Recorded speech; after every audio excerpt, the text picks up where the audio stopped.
Hello there, Hendrick Honda of Charlotte. This is Coach Stephanie with part 2 of your mystery shop.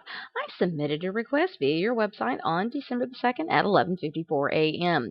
I received a phone call from Sam at 12:44 p.m. and got this email in my inbox at 1:43 p.m.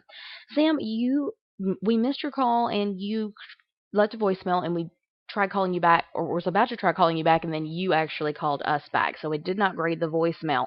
But I want you to be sure in future that you do in fact use the scripted verbiage when you are leaving a voicemail message.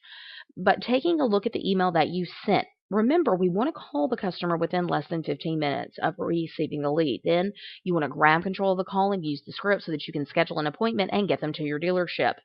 You want to be sure that if you can't get an appointment, that you go for a tentative time, and as a last resort, schedule a phone follow-up. Just never depend on them to call you back. Once you hang up the phone with the customer, I want you to be sure that you send them an email within less than 15 minutes so that you can continue building rapport and get them information they very well may not have written down during your phone conversation.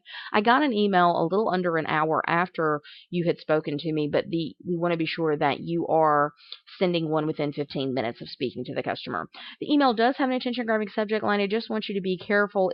Part of it's in caps and part of it's in lowercase, and it doesn't make a lot of sense, and it just doesn't look professional. Okay, so let's be very careful with making sure that we spell check our emails. We've got some grammatical errors in the email as well, and we want to be sure that the email is free of spelling and grammatical errors. So take your time and be sure that the email that you send looks very professional and that you spell check it and proofread it before sending it out. Okay. You want to be sure also that you thank the customer for their time on the phone. You want to give them a value statement about your dealership so that you make your dealership stand apart from the competition. You've got information about being the 12-time Honda President's Award winner in your signature file, but we want to put that in the body of the email so the customer can see it. This can be missed very easily because it's in the signature file, so I can't give credit for that. Be sure that you give a value statement in your phone call as well. Keep in mind, if they're shopping online, they're probably looking at other dealerships, and you want to make yourself stand apart from the competition.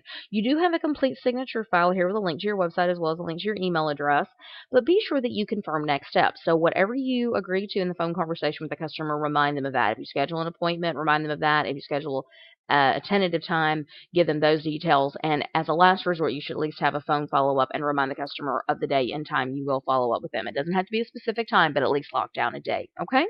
So keep up the hard work and keep practicing. Your secret code for today is timing, Timing, timing, because it's all about timing. And I want you to be sure that you're calling and emailing the customer within less than 15 minutes. Have a great day.